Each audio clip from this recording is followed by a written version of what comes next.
The cameras flashed, the crowd froze, and just like that, Hollywood had a new obsession. Behind closed doors at the world's most famous arena, the ultimate American love story just reached its climax. It really did. Tears were shed. A Beatle took the stage. And today, the secret is finally out. Welcome to Starscope Report. Join us as we uncover Hollywood drama, music industry shakeups, and viral influencer scandals. From red carpet surprises to social media controversies, we dive deep into the stories behind the fame. And for today's deep dive, we have a massive stack of sources to pull from, right? We're looking at heavy hitters of Variety, the New York Times, People, CBS News, and, the Daily Mail. The big ones. Exactly. And our mission today is to really dissect the headline that has just absolutely broken the internet.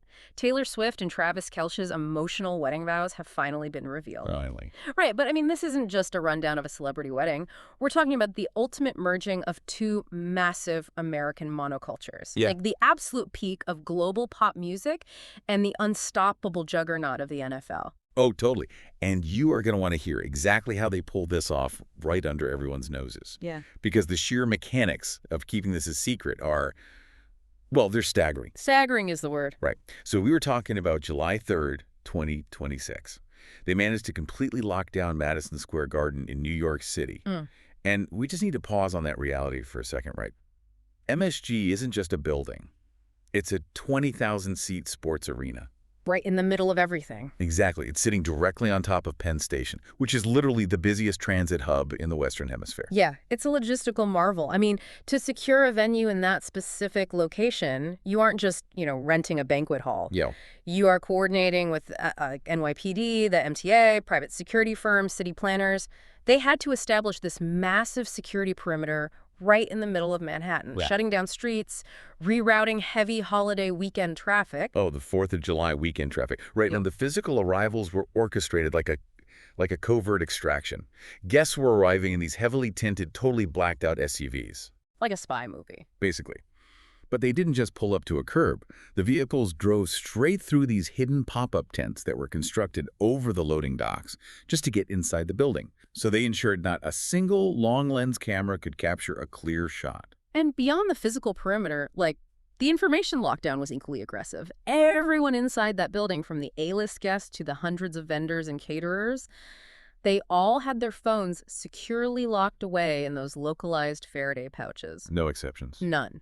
And they all signed ironclad NDAs. But, managing an arena-sized staff requires some serious compartmentalization. You don't tell the lighting crew who they're rigging lights for. Oh, right. Yeah, you treat the entire operation with the secrecy of, a sovereign summit. Which makes the details leaking out now incredibly valuable for us. We finally have a picture of how they managed to completely erase the fact that this was, a hockey and basketball arena. Yeah. AMC CEO Adam Sandler, he was a guest. He actually posted. Yeah. And then quickly deleted a description, calling it a secret garden. Yeah. And Good Morning America's George Stephanopoulos later echoed that, calling it a garden inside the garden. Well, transforming a massive industrial sports venue into an intimate space that requires an immense amount of architectural illusion. You are battling these high ceilings, harsh acoustics, and, frankly, an inherent coldness. Totally. Let's break down the mechanics of that visual transformation, because hiding 20,000 iconic blue arena seats isn't cheap. And it isn't easy. At all. They had to bring in these massive temporary truss systems to drape the entire interior in nude-colored acoustic coverings. It effectively shrank the room. Then they brought in towering actual living trees. Real trees inside MSG. Real trees. And they hung miles of rich emerald green drapery from the ceiling to lower the sightlines. And right where center ice usually is, they built this soaring chapel-like structure out of gray archways. So they essentially built a bespoke cathedral inside a basketball court. Basically, yeah. But before guests even saw that altar, they were guided through a deeply intentional psychological transition. The pathway from the loading docks to the main floor, it was this romantically lit hallway lined with peach and pink drapery and a matching carpet. Right, and the walls of this hallway were lined with large gold-framed photos of Taylor and Travis. But this wasn't just a highlight reel of their relationship, right? The photos documented a chronological history of their lives, side by side, year by year. Oh, starting from childhood. Yeah, starting from when they were 1 year old, all the way through their awkward late teens, leading right up to a massive TNT monogram at the entrance of the main room. See, that is a highly calculated narrative device. Oh, how so? Well, when you invite 1,000 high-profile guests into a towering sports arena, the risk is that the event feels corporate, right? Or detached. Yeah, cold. Exactly. But by forcing the guests to walk through a visual timeline of their childhoods, you immediately strip away the billionaire pop star and NFL champion personas. You remind the audience of their humanity, their awkward phases, and the entirely separate paths that eventually collided at this shared altar. They built this massive, sentimental structure to really ground the space. But the biggest surprise wasn't what was on the altar, it was who was missing from it. They completely threw out the traditional bridal party rulebook. Right. There were no lines of bridesmaids or groomsmen. Yeah, they stripped it down to just family. Taylor's brother, Austin Swift, stood as her man of honor, and Travis's brother, retired Eagles center Jason Kelce, served as the best man. And keeping with that theme of breaking tradition, the ceremony was actually officiated by Adam Sandler. Adam Sandler. I mean, bringing in Adam Sandler to anchor a high-stakes, globally scrutinized moment is just a brilliant tension breaker. It really is. According to guests, he managed to balance the immense emotional weight of the room with his trademark humor, making this cavernous arena feel remarkably relaxed. But the relaxation ended when the couple started speaking. The sources confirmed they read handwritten vows from small notebooks. One guest actually described them as golden books. And the length of these vows completely defies modern convention. They were reportedly 20 minutes each. Yes. A total of 40 minutes devoted entirely to the exchange of vows. Wait, we need to pause on this. Because 40 minutes of straight speaking is a massive ask for any audience. It is a lot. That's the length of a prestige TV drama episode. How did they not completely lose a room of 1,000 people who are, notoriously used to being the center of attention and being constantly entertained? Right. Well, it comes down to the fundamental difference between a performance and an invitation. If they were up there performing a 40-minute speech, the room would have absolutely checked out. Yeah, they'd be looking at their watches. Exactly. But one attendee told Marie Claire that the vows were silly, vulnerable, serious, and deeply loving. The length wasn't an endurance test. It was an active invitation into the reality of their relationship. Because almost everything these two do is heavily scrutinized, right? It's clipped into 10-second sound bites and projected onto stadium screens or social media feeds. They exist in these micro moments for public consumption. Exactly. By taking 40 minutes and reading directly from handwritten notebooks, they actively forced time to slow down. They weren't giving the press release version of their love story. No. They were forcing their inner circle to sit through the unedited, deeply human reality of how they met and what they intend to build. It grounded this massive, high-profile spectacle into something entirely authentic, which is why multiple sources reported that nearly the entire room was in tears. It's as if they demanded that for once the world, or at least their 1,000 closest friends, just sit in silence and listen to the long version of the story. But the vows were just the beginning. Oh, yeah. Wait till you hear what happened when the doors opened to the reception and the legendary rock star who took the stage next. Because the tonal shift that happened the second they walked off that altar was incredibly cinematic. After they were pronounced husband and wife, guests were guided through what sources called magic doors. Yeah, so these magic doors were likely a retractable, soundproofed staging wall built directly behind the altar, allowing for this instantaneous transition from the solemn chapel environment into a massive, high-energy reception space. Imagine being in that heavy, tear-jerking 40-minute emotional bubble. And suddenly the walls literally slide open, and Candy Staton's massive disco anthem, Young Hearts Run Free, starts blasting. Oh, the whiplash. The energy shift in that room must have been electric. And this is exactly where we have to dive into the fashion, because Taylor Swift's wedding dress is already making fashion history. Her rep confirms she wore custom Christian Dior Haute Couture. Paired with Cartier jewelry. Yes, and custom Christian Louis X shoes. And the designer behind this look is the crucial detail here. The dress was designed by Jonathan Anderson. He's the creative director of Dior Women's, Men's, and Haute Couture. Anderson is heavily known in the fashion world for his avant-garde, boundary-pushing designs. Right. Choosing him for his very first celebrity wedding dress signals a very specific brand evolution. It was described as a stunning white gown with a long, veiled train, a perfect balance of traditional bridal elegance with, top-tier modern fashion credibility. And Travis matched that energy perfectly, wearing a custom white Dior tuxedo. I mean, they look like American royalty. Wow. And they were hosting a guest list that rivaled any state dinner. The collision of worlds in that room is almost hard to comprehend. From the NFL, you have Patrick Mahomes, Andy Reid, Tom Brady, and George Kittle. And from Hollywood and fashion, you have Gigi and Bella Hadid, Hugh Grant, and Selena Gomez. 1,000 people, all gathered under this draped peach and white ceiling, walking down plush, pink-carpeted staircases. And when you assemble a crowd of that magnitude, the entertainment has to match the gravity of the room, right? Yeah. You had performances from Stevie Nicks, Ciara, and Fergie. But the performance that anchored the entire reception was from Paul McCartney. Paul McCartney taking the stage to serenade the newlyweds with the 1963 Beatles hit, I Want to Hold Your Hand.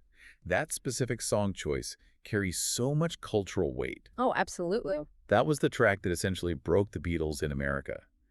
They performed it on the Ed Sullivan Show, just a few blocks away from Madison Square Garden. So you have two contemporary American giants being serenaded with the anthem of the British invasion. And beyond the historical resonance, it's an incredibly rare musical blessing. This marks only the second time a Beatle has performed that specific song live since 1964. Wow. Yeah, it elevated the reception from a great party into a genuine piece of pop culture history. But dealing with a piece of pop culture history brings up a major logistical nightmare. You have 1,000 A-list guests. You have Tom Brady and Paul McCartney in the same room.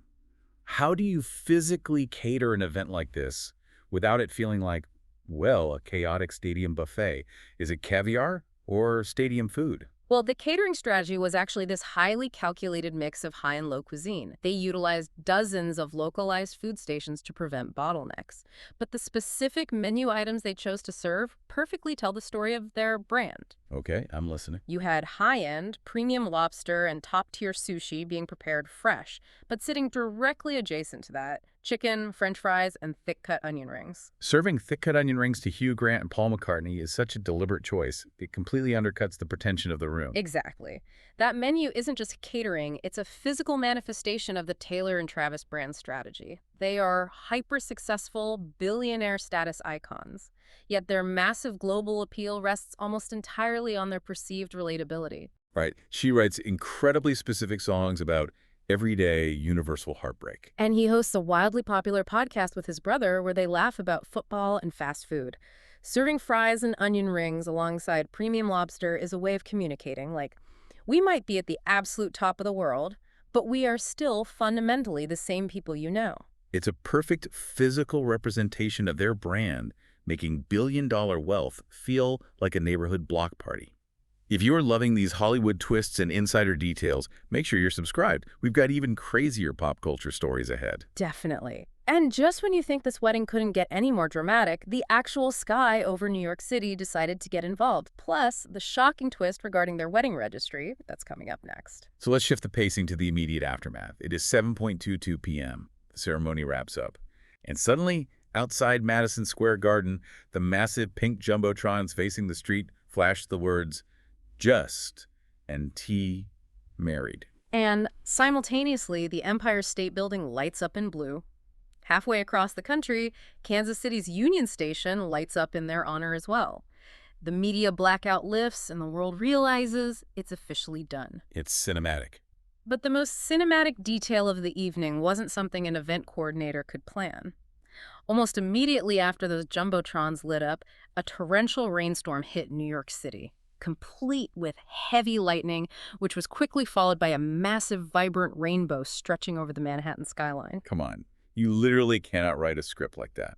Fans immediately went viral on social media, pointing out the atmospheric parallels to Taylor's song Opalite. It's as if the universe decided to provide its own special effects budget for the wedding. It undeniably adds to the mythology of the event. And speaking of mythology, the tangible keepsakes given to the guests were designed to be immediate collector's items. Well, for sure. At the rehearsal dinner the night before, which was an intimate gathering for about 100 close friends and family guests, received these black velvet boxes embossed with that T&T crest. Inside were heavy, diamond-adorned champagne flutes. And the country star Maren Morris actually posted a photo of another favor from the main event. It was a delicate custom lace handkerchief. It featured the crest, the date, and was embroidered with the lyrics, "So It's Gonna Be Forever," from Taylor's song Blank Space. That is so good. It is. It's a perfect, tangible piece of pop culture history that also leans into the self-aware humor of her past eras. But the most shocking financial detail of this wedding isn't what they handed out to their guests or the millions they spent transforming the venue, is what they asked for in return. Right, because the logistical question everyone asks is, what do you possibly buy for a couple that literally has everything? Everything. You buy them nothing. The couple mandated a strict no gifts policy. Instead, they completely flipped the script on the traditional wedding registry. In the days leading up to the wedding, Taylor and Travis quietly donated a staggering $26 million to over 20 different charities. $26 million distributed across the country. They funded food banks in New York and Kansas City, youth education initiatives, animal rescues, public music programs, and children's hospitals. It's like they used the gravity of their own fund to pull in a black hole of media attention, only to redirect all that energy into charity. Yeah, this is where we see a masterclass in 21st century public relations and celebrity economics. When you have an event of this magnitude, the immense wealth on display can quickly turn public sentiment sour, right? Oh, very fast. But by donating $26 million up front, they effectively neutralized any potential criticism regarding the extravagance of the wedding itself. It is a preemptive PR shield. But wait. That shield becomes even more important when we look at their long-term strategy for this event. Because despite the Faraday cages and the strict phone bans, we're already hearing leaks from entertainment journalists. They confirm that Taylor's own production company had a full professional film crew embedded in the event for all 3 days. Are we getting a documentary? I mean, this is the crux of modern celebrity narrative control. They essentially constructed a massive, impenetrable walled garden. By banning personal devices, they ensured that the actual lived moment remained entirely private. There will be no blurry, unflattering cell phone videos or chaotic live streams dictating the narrative. Right. They got to experience their wedding as human beings. But by having their own professional film crew capture every angle, they retain the exclusive broadcasting rights to sell the view over that wall whenever they decide the time is right. Exactly. They own the footage. And the industry speculation is that this will be released as a highly polished, beautifully color-graded streaming special on a major platform, likely timed perfectly with a future album release or a massive tour announcement. Which means they will heavily monetize the very privacy they just enforced. And this is why that $26 million charitable donation is so structurally important to their strategy. I see where you're going. Right.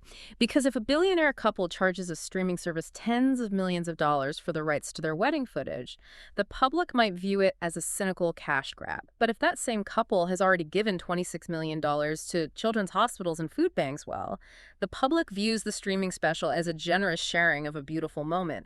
It is an incredibly sophisticated understanding of how fame, privacy, and public goodwill operate in tandem. It's genius. Stay tuned and hit that subscribe button so you don't miss what's coming next in the world of music and celebrity, because the playbook on how to handle mega fame is constantly being rewritten in real time.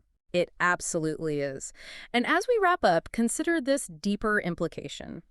Taylor and Travis turned the traditional wedding registry on its head by donating $26 million instead of accepting gifts.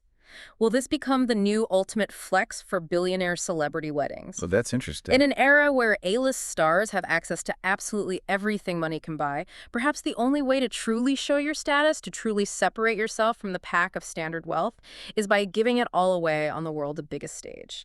It's certainly something for you to keep an eye on the next time an A-lister decides to tie the knot. You've been listening to Starscope Report, where we uncover the stories shaping Hollywood, music, and pop culture. Thanks for tuning in, and don't forget to subscribe for more stories that keep the stars shining.